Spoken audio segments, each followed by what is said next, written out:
مثل من پف زیر چشمت داره اذیتت میکنه، بیا که این کوچولو قرار نجاتمون بده. این گواشاست، ابزاری که سالها توی طب سنتی شرقی استفاده می شده برای بهبود گردش خون، لیفت صورت و کم کردن پف زیر چشم. برای استفاده باید اونو حدود نیم ساعت توی یخ قرار بدیم. خب اول از همه کافیه به صورت تمیزه یکم از مرطوب کننده روزانت بزنی تا چرب و لغزنده بشه تا گواشا راحت روی پوستت حرکت کنه و به صورتت آسیب نزنه. حالا پوست صورتت آماده است تا با گواشا ماساژش بدی. فقط حواست باشه که حرکتش باید رو به بالا باشه، ولی نه به صورت عمودی بلکه به صورت اوریب.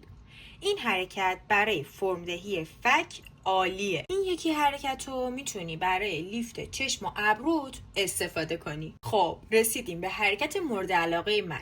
حرکت بعدی برای لیفت و پف و تیرگی دور چشم عالیه و واقعا معجزه میکنه. این یکی حرکت هم برای از بین بردن قبقبمونه. و در نهایت برای اینکه بدون عمل یه گونه کات خورده و برجسته داشته باشی، این حرکت رو بزن که فوق‌العاده است. وای خودت تفاوتشو ببین، اونم توی چند دقیقه. وایسا یه نکته، حتما حواست باشه که سنگ گواشای اصل رو استفاده کنی.